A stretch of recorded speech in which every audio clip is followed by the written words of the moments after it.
కూడా print and electronic media, photo video జర్నలిస్టులు అందరికీ కూడా పేరు పేరు నమస్కారం. నిన్న మహబూబ్నగర్లో జరిగినటువంటి అంధులు వికలాంగుల కాలనీలో కూల్చివేత సంఘటన అనేది చాలా దురదృష్టకరం, చాలా బాధాకరం. మానవత్వం ఉన్నటువంటి ఏ ఒక్కరు కూడా చేయనటువంటి పని అది. ఈ సమాజంలో ఒక రోడ్డు దాటుతుంటే కూడా అంధులు చాలామంది ఆపి రోడ్డు దాటిస్తారు. మొదలే కళ్ళు కనపట్లేదు, కాళ్ళు నడవడానికి లేదు, భార్యాభర్తలు కూడా వికలాంగులు ఉన్నారు, వాళ్ళ పుట్టిన పిల్లలు కూడా వికలాంగులు ఉన్నారు. ఎంత దయనీయమైనటువంటి పరిస్థితి అంటే ఆ కాలనీలో చూస్తే మామూలుగా ఉండి పోయి చూస్తే కూడా కళ్ళకి నీళ్ళు వస్తాయి. ఇద్దరు ముగ్గురు పిల్లలు, అమ్మాయిలు, ముగ్గురు అందులే వికలాంగులే. టోటల్గా ఆ కాలనీ వికలాంగులు, అందుల కాలనీ అని చెప్పి కూడా బోర్డు ఏర్పాటు చేయబడింది. అందుల కాలనీలో అర్ధరాత్రి 1 గంటకు 400 మంది పోలీసులని డిఎస్పీ స్థాయి అధికారులు పోయి వాళ్ళకు కనపడని కూడా కనపడరు, ఎవరని ఇట్లా గోడలు దేవులాడుతుంటే కూడా కనికరం లేకుండా చేతులు బట్టి ఈడ్చి బయటేసి చిన్నపిల్లలు ఏమవుతుందని అబ్బా అమ్మ అని ఏడుస్తుంటే కూడా కనికరం లేకుండా, బియ్యం పప్పులు ఉన్నాయి సార్, రేపు మేము తినక మాకు లేదు సార్, స్టవ్ బయట పెట్టుకుంటాం సార్ అంటే విననీయకుండా కూల్చివేస్తే వాళ్ళు గుండెలు బాదుకుంటూ రోధిస్తూ ఉన్నారు. వర్ణాతీతం వాళ్ళ బాధ. అసలు మీడియా వాళ్ళ బాధలు గిట్లా రియల్గా ఇట్లా ఇది చేస్తే అసలు ఈ భారతదేశంలో ఇట్లా జరుగుతుందా అని చెప్పి మన దేశానికే చెడ్డ పేరు వచ్చేది ప్రమాదం అది.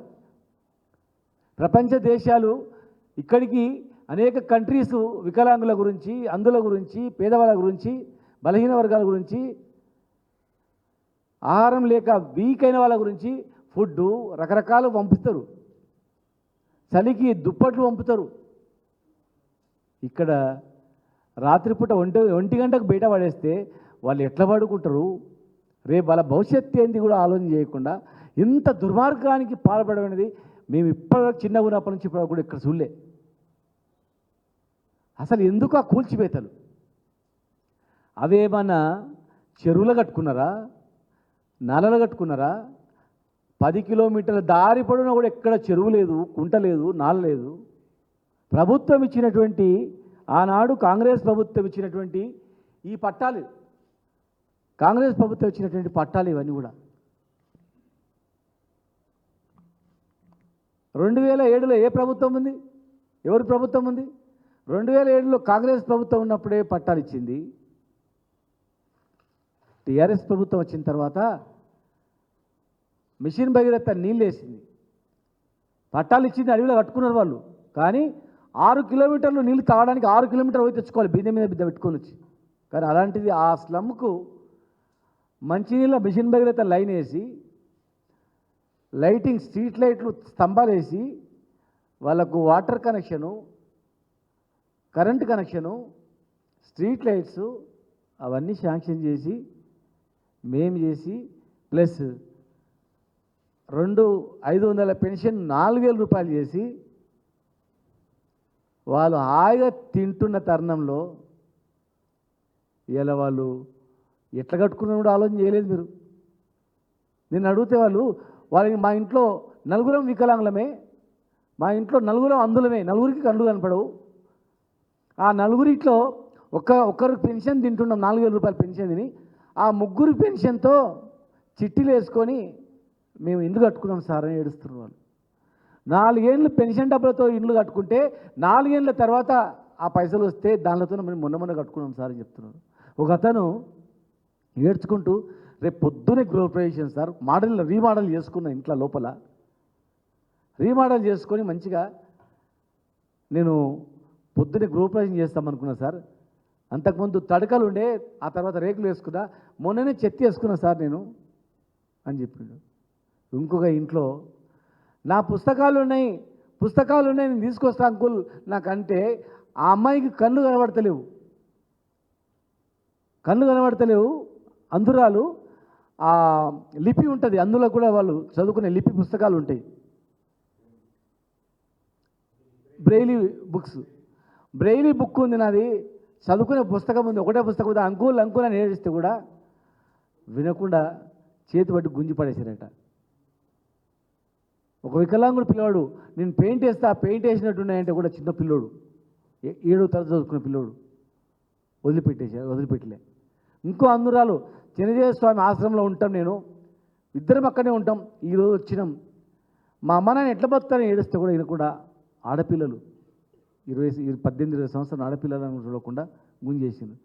అంటే దీన్ని ఏమి సాధించాలని, అసలు ఏంది, అది కోట్ల విలువైన భూమియా?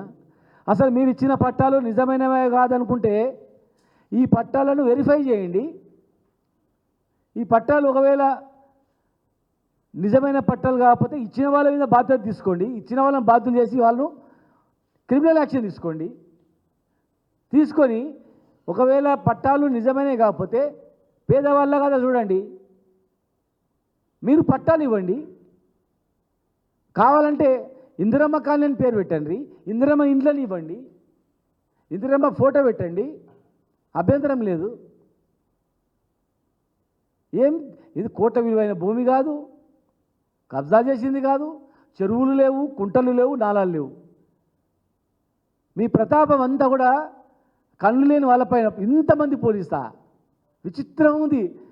400 మంది పోలీసు పోయిందంటే అందుల కాలనీకి, వాళ్ళకి మీరు పోలీసు వాళ్ళని కూడా తెలియదు, ఏం జరుగుతుందని తెలియదు. గుంజి ఈడ్చి పడేస్తుంటే వాళ్ళు భయపడుతున్నారు, అసలు ఏమవుతుందని. మా దగ్గర పైసలు లేవు సార్, మా దగ్గర ఏం లేవు సార్, దొంగలు అనుకున్నారంట వాళ్ళు. మా దగ్గర డబ్బులు లేవు సార్, మేము పేదోళ్ళం సార్, తీసుకుపోండి సార్ ఏమైనా ఉంటే అని చెప్పి అరుస్తున్నట్టు వాళ్ళు. అందులో ఖాళీగా మీరు ఒక్కరు పోయి కూల్చి అడిగేటోళ్ళు లేడా? మీరు 100 మంది పోలీసులు పోయి భయాకర పరిస్థితి పెట్టి, హైదరాబాద్లో పెద్దోళ్ళకేమో 30 రోజుల నోటీసులు ఇస్తారు. చెరువులలో కుంటలలో కడితే చెరువు పక్కనే నీళ్ళ పక్కనే కనపడుతుంటాయి. చెరువు పక్కనే నీళ్ళ కానుకొని ఇల్లు కట్టిన వాళ్ళకేమో 30 రోజుల సంజాసి నోటీస్ ఇస్తారు, 30 రోజులలో మీరు ఇవ్వాలని.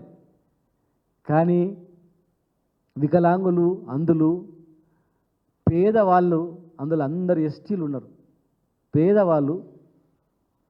పేదవాళ్ళకేమో వితౌట్ నోటీస్ ఇవ్వమని చట్టంలో ఎక్కడ ఉందని అడుగుతా ఉన్నాం మేము.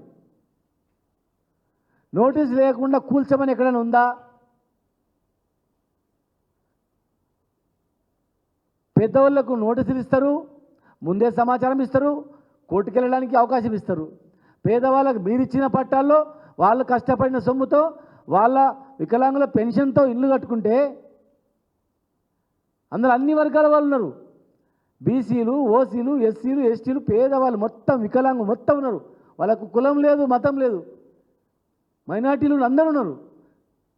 సమాజంలో సరైనటువంటి గౌరవం లేదు వాళ్ళకు పాపం. అందుకే మనం అందరం ఒకటే దగ్గర ఉందని ఒకటే దగ్గర ఉన్నారు వాళ్ళు. ప్రపంచంలో చాలా దేశాల్లో అలాంటి వాళ్ళ పట్ల ప్రేమ చూపించి ఫ్రీగా అన్నీ కట్టిస్తారు, కాలనీలు కట్టిస్తారు. మేము కూడా అందుకే వాళ్ళు ఒకరి మీద ఆధారపడి బతకొద్దు, స్వతంత్రంగా బతకాలి అని చెప్పి 4000 పెన్షన్ చేసింది. అందుకే కేసీఆర్ గారు మీరు 6000 చేస్తామన్నారు, 6000 చేసేది లేదు. ఉన్న ఇండ్లు కట్టుకొని ఆ పెన్షన్తో కట్టిన ఇళ్ళను గులగొట్టడం అనేది అసలు ఏమనిపించట్లేదా? మళ్ళీ రేపు వస్తాం, మిగిలిన ఇల్లు గులగొడతాం. మొత్తం అది ఎంత ఉందండి? టోటల్గా ఉండేది ఒక 3-4 ఎకరాలు ఉండదు. 3-4 ఎకరాల్లో ఇండ్లు కట్టుకున్న 50%, మధ్యలో మామూలు కట్టుకున్నారు. వీళ్ళు మామూలుగా కట్టుకున్న వాళ్ళందరికీ గులగొట్టేసిండ్రు, చెత్త వేసిన వాళ్ళు గులగొట్టేసిండ్రు. మిగతా వాళ్ళే రేపు వచ్చి గులగొడతామన్నారంట. మేము పోయినప్పుడు నిద్ర రాదు, తినలేదు ఉదయం నుంచి, రాత్రి వచ్చి గులగొడితే ఎట్లా, మమ్మల్ని ఎవడు అడుగుతాడని ఉదయం నుంచి సాయంత్రం వరకు తినకుండా వణుక్కుంటా ఉన్నారు. మనం ఎక్కడ ఉన్నాం? మనం తెచ్చుకున్న తెలంగాణ దీని గురించేనా? మనం తెచ్చుకున్న తెలంగాణ ఈ పేదవాళ్ళపైన జులుం చేయడానికా? మనం తెచ్చుకున్న తెలంగాణలో ఇలాంటి బలహీనంగా ఉన్నటువంటి వాళ్ళపైన ప్రతాపం చూపడానికా? ఈ పేదవాళ్ళకు పంచడానికే కదా ప్రభుత్వ భూములు ఉన్నది. వాళ్ళు బట్టలు చీరలు సరిగా లేవు, జాకెట్లు సరిగా లేవు, చినిగిపోయిన జాకెట్లతో చినిగిపోయిన చీరలతో 3-4 ఫీట్లు ఉన్నారు కొంతమంది. 3-4 ఫీట్లు చిన్న పొట్టిగా ఉన్నారు. 3 ఫీట్లే ఉన్నారు. 3 ఫీట్లు 3.5 ఫీట్లు ఉన్నారు. 3-3.5 ఫీట్లు ఉన్నటువంటి ఆ వికలాంగులను మీరు గల్లబట్టి గుంజడానికి ఎట్లా చేతులు వచ్చినాయి? అది కాల్ చేసిన భూమి ఏం చేస్తారు? నెత్తిన కొట్టుకుంటారా? చస్తారా? ఆ భూమితో మీకు ఏమొస్తుంది? ప్రభుత్వం నడుస్తుందా? కోట్లాది విలువైన భూమి అది. ప్రత్యామ్నాయం చూపకుండా వాళ్ళ ఇళ్లను వాళ్ళు కాల్ చేయించడంలో అడిటోడు ఎవరు లేడనా? ప్రభుత్వ భూములు పేదలకి పంచుతామన్నారు, ఇల్లు కట్టిస్తామన్నారు. ఎన్ని ఇల్లు కట్టించారో తెలియదు, కానీ ఎన్ని ఇల్లు కూలగొడుతున్నారో లెక్కేసుకోండి. ఏ చెరువుల కాడికి పోయినా కానీ మీరు పేదోళ్ళకి కూలగొడుతున్నారు, పెద్దలకు నోటీస్ ఇస్తున్నారు. పేదోళ్ళకు ఒక న్యాయం, పెద్దోళ్ళకు ఒక న్యాయమా? బీదవాళ్ళకు ఒక న్యాయం, ధనవంతులకు ఒక న్యాయమా? చట్టం తీసుకురండి. ధనవంతులకు ఒక చట్టం తీసుకురండి, పేదవాళ్ళకు ఒక చట్టం తీసుకురండి. చేయండి, ఆ పని చేయనప్పుడు చట్టాన్ని సవరించండి, చేయండి. అప్పుడు ప్రజలు తెలుసుకుంటారు ఎటువైపునని. ఆ పేదవాళ్ళు ఓటు వేస్తేనే ప్రభుత్వం వచ్చింది, ఆ పేదవాళ్ళు ఓటు వేస్తేనే అధికారంలోకి వచ్చింది. ఆ పేదవాళ్ళు మోసపోయే ఇవాళ అధికారంలోకి రావడం జరిగింది. ఇన్ని పనులు చేస్తాం, ఇంత పెన్షన్లు పెంచుతాం, ప్రతి మహిళకు పెన్షన్ ఇస్తాం, మీ బతుకులు ఇంకా బ్రహ్మాండంగా అయితే అంటేనే వాళ్ళు ఓటేసిండ్రు. 500 పెన్షన్ 4,000 చేస్తే మీరు 4,000 6,000 చేస్తా అంటే నమ్మిరు వాళ్ళు. ఆ పెన్షన్ డబ్బులతో కట్టి ఇల్లు కూల్ చేస్తారా? పేదోళ్ళు తెలంగాణలో బతకొద్దా? పేదోళ్ళు తెలంగాణలో జీవించొద్దా? వికలాంగులు అందులు ఇల్లు కట్టుకొని ఉండొద్దా? సొంతంలో గుడిలో ఉండొద్దా? చాలామంది గుడ్డి వాళ్ళు ట్రైన్లలో వెనకటికి బస్టాండ్లో అడుక్కొని తినేవాళ్ళు చాలామంది కనిపించేది. ఈ 4,000 పెన్షన్ వచ్చిన తర్వాత మొత్తం బంద్ అయిపోయారు. 4,000 పెన్షన్ వచ్చిన తర్వాత ఎవరు అడుక్కోవట్లేదు. 4,000 పెన్షన్తో 3 పూటలు కడుపుండా అన్నం పెట్టిండ్రు అని చెప్పి సంతోషంగా ఉన్నారు. కానీ అర్ధరాత్రి వచ్చి మీరు కాల్ చేయించడం ఇంతవరకు సమంజసం. దీన్ని అన్ని రాజకీయ పార్టీలు మానవీయ కోణంలో స్పందించాలి. దయచేసి మానవీయ కోణంలో మీడియా కూడా స్పందించాలి. దీనికి రాజకీయాలు అంటగట్టొద్దు. నేను ఒక రాజకీయ పార్టీలో ఉండొచ్చు కాక, కానీ నేను ఒక రాజకీయ కోణంలో మాట్లాడట్లేదు. మేము ఒక రాజకీయ కోణంలో వాళ్లకు సాయం చేయలేదు. నాటి ప్రభుత్వంలో మా పార్టీ వాళ్ళకి కార్యకర్తలకి పెన్షన్ ఇవ్వాలి, కార్యకర్తలకి ఇంటి వాళ్ళు అనలే. నిష్పక్షపాతంగా ప్రతి ఒక్క అర్హులకు పెన్షన్లు ఇచ్చినాం మేము. ప్రతి ఒక్క వికలాంగుడా కాదా చూసి వాళ్ళకి పెన్షన్ ఇచ్చినాం మేము. కనుక అన్ని రాజకీయ పార్టీలు ఉన్నటువంటి వాళ్ళు మానవీయ కోణంలో ఆలోచించి మా డిమాండ్ వెంటనే అక్కడనే వీళ్ళకు పక్కా ఇల్లు కట్టియాలి. భవిష్యత్తులో తెలంగాణ రాష్ట్రంలో ఎక్కడ కూడా పేదవాళ్ళపైన ఇలాంటి జులుం జరగకుండా మాట ఇవ్వాలి. ఒకవేళ తెలియని పరిస్థితులలో పెద్ద పెద్ద వాళ్ళు చెరువులో పెద్ద పెద్ద ఇల్లు కట్టుకుంటే తెలియక ఆ చెరువులో ఎవడన్నా చిన్న చిన్న గుడిసెలో ఇల్లు వేసుకుంటే వాళ్లకు మీరు ఇందిరమ్మ ఇల్లు కట్టించి ప్రత్యామ్నాయం ఏర్పాటు చేయను, కానీ రోడ్డు మీద పడేసి వాళ్ళను పూర్తిగా అడుక్కునే స్థాయికి మీరు చేయకండి. చెరువులలో కొట్టిన వాళ్ళని వదిలిపెట్టి ఆ చెరువు లేదు కుంట లేని దగ్గర మహబూబ్నగర్లో పాలమూరు జిల్లాలో మా పాలమూరులో ఉన్నటువంటి అందులపైన నా మీ ప్రతాపం.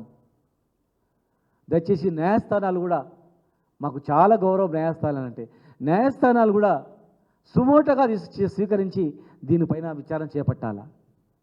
లోకాయుక్త లోకాయుక్త ఉంది, వాళ్ళు కూడా లోకాయుక్త కూడా సుమోటగా తీసుకొని దీనిపైన విచారణ జరిపించాలా. అందులో ఎస్సీలు ఉన్నారు, ఎస్సీ కమిషన్ కూడా విచారణ జరిపించాలా. ఎస్టీలు ఉన్నారు, ఎస్టీ కమిషన్ కూడా విచారణ జరిపించాలా. మానవ హక్కుల సంఘం ఉంది, అందరికీ సంబంధించినటువంటిది, అన్ని కులాలకు వర్గాలకు. మానవ హక్కుల సంఘం కూడా హ్యూమన్ రైట్స్ కూడా స్పందించాలా. నేషనల్ హ్యూమన్ రైట్స్ కూడా దయచేసి మీడియా మిత్రులకు ఎవరికైనా తెలిస్తే ఈ విజువల్స్ అన్నీ కూడా నేషనల్ హ్యూమన్ రైట్స్కి పంపించి ఎవరైనా పుణ్యాత్ముడు నేషనల్ హ్యూమన్ రైట్స్లో కేసు చేయించి నేషనల్ హ్యూమన్ రైట్స్ నుంచి ఇక్కడ పంపించి చేసినట్లయితే మీ భార్య పిల్లలు కూడా పుణ్యం వస్తుంది. భవిష్యత్తులో అందుల దగ్గర కానీ వికలాంగుల దగ్గర కానీ పేదవాళ్ళ దగ్గర కానీ ఎవరైనా పోతే వాళ్ళు సర్వనాశనం అయిపోతారు, వాళ్ళ భవిష్యత్తు ఖరాబ్ అయిపోతుందిరా, వాళ్ళ దగ్గరకు పోవద్దు అని భయపడే స్థాయిలో ఒళ్ళు జిగురుపడే స్థాయిలో చర్యలు ఉండాలి. యువకులు కానీ మేధావులు కూడా వాటిపై స్పందించి వాటిపైన సీరియస్ యాక్షన్ ఉండాలి. నేషనల్ హ్యూమన్ రైట్స్తో పాటు నేషనల్ విజిలెన్స్ కమిషన్ ఉంటుంది. దయచేసి పై స్థాయి అధికారులను విచారించడానికి నేషనల్ విజిలెన్స్ కమిషన్ ఉంటుంది. అక్కడ కూడా మీరు పంపించి అక్కడ నుంచి సుమోటో కేసు స్వీకరించి ఈ మహబూబ్ నగర్కి వచ్చి పాలమూరు జరిగినటువంటి ఈ దుర్మార్గాన్ని ప్రజలకు తెలియజేయాలి. ఒక చిన్న సంఘటన ఎక్కడో జరిగితే ప్రపంచం స్పందిస్తుంది, దేశం స్పందిస్తుంది. ఇలా దాదాపు ఒక 200 మంది అందులు వికలాంగులు, చిన్న చిన్న పిల్లలు సరైన బట్టలు లేక, వస్త్రాలు లేక, తిండి లేక వర్షానికి తడిసి అంటుంటే మరి దానికి మీకు ఎవరికైనా ఏమనిపిస్తలేదా? దయచేసి అందరూ సందర్శించండి. మేము అన్నదానిలో ఏదైనా వాస్తవమో కాదంటే అప్పుడు మమ్మల్ని అడగండి. మీరు స్వయంగా చాలా చిన్న చిన్న యూట్యూబ్ ఛానళ్ళు, పెద్ద ఛానల్ ఉన్నాయి, అన్నిటికన్నా బ్రహ్మాండంగా ప్రజలలో తీసుకుపోయేటువంటిది, నిష్పక్షపాతంగా ఎవరికి భయపడకుండా, అదరకుండా, భయపడకుండా ధైర్యంగా యూట్యూబ్ ఛానల్ ద్వారా మీరు ఎంతో సాహసం చేస్తూ ప్రజల దృష్టికి తీసుకొస్తున్నారు, ప్రభుత్వం దృష్టికి తీసుకొస్తూ ఉన్నారు. మరి మీరు కూడా ధైర్యంగా ఇలాంటి మంచి పనిని స్వీకరించి ఈ దుర్మార్గాన్ని పారదోలడానికి, అంతం చేయడానికి, కూకటి వేలుతో పీకేయడానికి ఇలాంటి వాళ్ళ దగ్గరికి పోవాలన్నా, ఏ రాజకీయ నాయకుడు పోవాలన్నా, దళారి పోవాలన్నా, ఏదైనా అధికారి పోవాలన్నా మాకు ఇంకా భవిష్యత్తు ఉండదు, రాజకీయ భవిష్యత్తు ఉండదు. రాజకీయ నాయకులైతే, ఉద్యోగులైతే ఇంకా మాకు భవిష్యత్తు ఉండదు, ఎవరికి కూడా దళారైతే మాకు భవిష్యత్తు ఉండదు, సర్వనాశనం అయ్యే పరిస్థితి వస్తుందని చెప్పేటట్టు చేయాలి. ఇది లాస్ట్ కావాలి, మహబూబ్ నగర్ది, పాలమూరుది లాస్ట్ కావాలి. ఇది భవిష్యత్తులో ఎక్కడ కూడా పేదవాళ్ళకు కూడా కావద్దని మీ అందరికీ, మీడియా సంస్థలకు అందరికీ కూడా స్పందించే మనస్తత్వం ఉన్నటువంటి మా అన్నదమ్ములకు, మక్క జిల్లాలో కూడా మీ అందరు కూడా చేతులెత్తి మీకు అందరికీ కూడా నేను నమస్కారం చేస్తున్నా. మీ అందరు కూడా పాదాభివందనం చేస్తున్నా. దయచేసి మీరు స్పందించండి, యువకులారా స్పందించండి, రాజకీయ నాయకులారా స్పందించండి, అన్ని పార్టీల రాజకీయ నాయకులారా మీరు స్పందించి మీరు విజిట్ చేయండి, పునరావృతం కాకుండా చేయండి. చీఫ్ సెక్రటరీ గారు కూడా మరి కనిపిస్తలేదా? ఇన్ని విజువల్స్ వస్తున్నాయి, ఇంత అవుతుంది. మరి మీరు కూడా స్వయంగా మీరు కూడా వెళ్ళి చూడండి. మీరు కూడా వెళ్ళి చూసి ఎక్కడ జరిగింది, ముఖ్యమంత్రి గారి సొంత జిల్లాలో జరిగిందంటే మరి ప్రభుత్వానికి కూడా మీకు చెడ్డ పేరు రాదా? అది ఎవరి పాత్ర ఉంది బహిర్గతం చేయండి. తప్పు లోపులు పక్కకు పెట్టండి.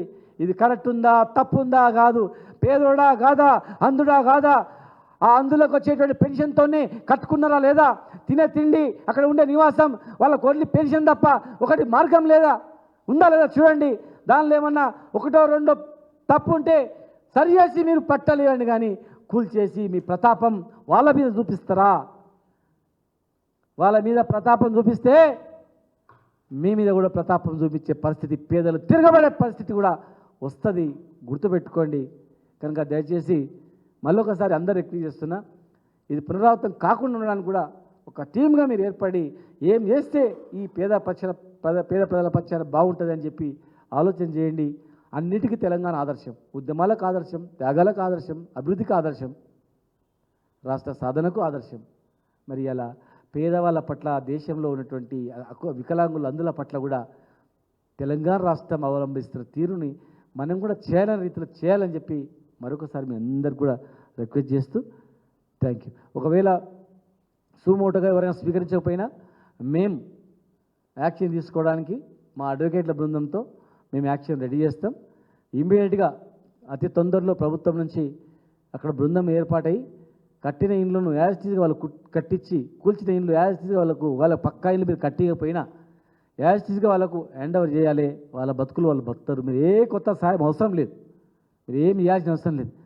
మీరు ఇవ్వాల్సింది యాజిటీగా వాళ్ళకి ఇవ్వండి, వాళ్ళ బతుకులు వాళ్ళు బతుకుతారు. మేము మిగతా సామాజిక స్పృహ ఉన్నటువంటి యువకులు వాళ్ళపైన ఆలోచన చేసి వాళ్ళకి ఏం కావాలో చేస్తారు. ఖచ్చితంగా కూడా లక్షల మంది వలసపోయిన జిల్లా అది. ఈ 10 ఏళ్లలో ఏదో కన్నా కష్టాలు పడి హాస్పిటల్స్, స్కూళ్ళు, కాలేజీలు, ఇండస్ట్రీస్ తెచ్చుకొని ఇరిగేషన్ ప్రాజెక్ట్ తెచ్చుకొని బతుకుతున్నాం. మరి బతుకుదామనే రోజుల్లోనే 9 నెలల్లో ఏదో మంచి జరుగుతుందంటే 9 నెలల్లో గీ మంచి జరగడమా? మార్పు అంటే పేదల ఇల్లు కూలగొట్టి మార్పా? అందులో ఇల్లు కూలగొట్టడం మార్పా? బడుగు బలహీన వర్గాలను అనగదొక్కడం మార్పా? వికలాంగులను రాత్రి గుంజి బయటపడేయడం మార్పా? ఈ మార్పు ఏం సాధిస్తారు? ఆ ఇండ్లు, ఆ 100 ఇండ్లు కూలగొట్టి మీకు ఏమొస్తుంది? ప్రభుత్వానికి ఏమొస్తుంది? ఏం ఆదాయం వస్తుంది చెప్పండి? మీకు ఈ ఆదాయం వస్తుంది అంటే ఇంత నష్టం అంటే మేమే అడుక్కొచ్చైనా మీకు ఇస్తాం. ఇల్లు తిరిగి మహబూబ్నగర్లో ఇల్లు తిరిగి బిచ్చాటన చేసినా సరే అడుక్కొచ్చైనా మీకు కడతాం. ఇంత డబ్బులు అవుతాయి, ఇంత ప్రజాధనము, ఇంత మార్కెట్ వాల్యూ ఉందంటే చెప్పండి, అడుక్కొచ్చేది మీకు ఆ పైసలు ఇస్తాం. కానీ దయచేసి ఆ పని మాత్రం చేయకండి. ఇది చివరిది ఉండాలి. ఇది తెలంగాణ మహబూబ్నగర్లో కాదు, తెలంగాణలో ఎక్కడ జరిగినా మేము వస్తుంది. ఇక ఇలాంటిది పేదల ఇల్లు ఎవడు కూలగొట్టి ఎవరు కూలగొట్టినా వాడిని వదిలిపెట్టాం. అధికారి కావచ్చు, దళారి కావచ్చు, రాజకీయ నాయకుడు ఎవరు కావచ్చు, పేదల ఇళ్ళ జోలికి ఎవడొచ్చినా ఊరుకోం, అందులో జోలికి ఎవరొచ్చినా ఊరుకోం, వికలాంగుల జోలికి ఎవరొచ్చినాకోం. మాకు కులం మతం లేదు. తెలంగాణలో సంబంధ వర్గాలు కొట్లాడితే తెచ్చుకున్నాం తెలంగాణ. మేము తెచ్చుకున్న తెలంగాణలో ఏ ఒక్క పేదోడు చనిపోదు, ఏ ఒక్క పేదోడు కన్నీట్లా కార్చొద్దని తెచ్చుకున్నాం. మోసిన వాడికి కావడి మోసిన వాడికే కావడి బరువు తెలుస్తుంది, మోయిన వాళ్ళకి తెలియదు. ఆకలి అయినోనికి ఆకలి బాధ తెలుస్తుంది, నిండుకు రోజు ఫుల్లు తినడానికి తెలియదు. ఎన్నో కష్టాలతో ఎన్నో బాధలతో తెచ్చుకున్నాం. కనుక దయచేసి దీన్ని ఒక మానవీయ కోణంలో ఆలోచన చేసి పక్కా మోడల్ కాలనీగా ఒక కాలనీ గులగొట్టిన తర్వాత బ్రహ్మాండంగా మోడల్ కాలనీ కట్టించిండ్రు. వీళ్ళందరి పోరాటం వల్ల ఒక మోడల్ కాలనీ వచ్చింది అన్న స్థాయిలో చేయాలని చెప్పి మీడియా మిత్రులకు హృదయపూర్వకంగా రిక్వెస్ట్ చేస్తూ దయచేసి దాన్ని అన్ని ఛానల్ కూడా సందర్శించి దీన్ని ఒక విప్లవం మాదిరిగా దేశవ్యాప్తంగా అందరికీ అన్ని ప్రభుత్వాలు ఏ ప్రభుత్వం కూడా ఏ రాష్ట్రాలు కూడా ఏ ప్రభుత్వం కూడా వాళ్ళకు అన్ని సౌకర్యాలు కలిగించాలి. ముందే అన్ని ఎక్కడ అందులు ఉంటారో పేదవాళ్ళు ఫస్ట్ ప్రిఫరెన్స్, ఈ దేశంలో ఫస్ట్ ప్రిఫరెన్స్ అందులకు వికలాంగులకు ఇండ్లు కట్టించి అవన్నీ జీరో అయిపోయిన తర్వాత నెక్స్ట్ లేదంటే వాళ్ళకు 50% కోటా పెట్టి 50% కోటాలో పూర్తి కళ్ళు కనపడకుండా తిండి లేకుండా రోడ్ల మీద తిరిగేవాళ్ళు పేదవాళ్ళు ఏ చిన్న అంగుళం భూమి లేనటువంటి వాళ్ళకు ముందు ఇండ్లు కట్టించి వాళ్ళకు పునరావాసం ఏర్పాటు చేయాలని 50% ఇండ్లు మొత్తం అందులోకి వికలాంగులకు ఇవ్వాలని మిగతా 50% అన్ని కులాలు ఉన్నటువంటి పేదలకు ఇచ్చేటట్లు చట్టం తీసుకురాని మిమ్మల్ని హర్షిస్తారు. మంచి పనులు చేస్తే ప్రభుత్వం కడుపులో పెట్టుకుంటారు, దుర్మార్గాలు చేస్తే ఖచ్చితంగా దుర్మార్గానికి సమయం వచ్చినప్పుడు ఖచ్చితంగా అంతం చేస్తారని చెప్పి మీ అందరి ద్వారా మరొకసారి రిక్వెస్ట్ చేస్తూ థ్యాంక్ యూ.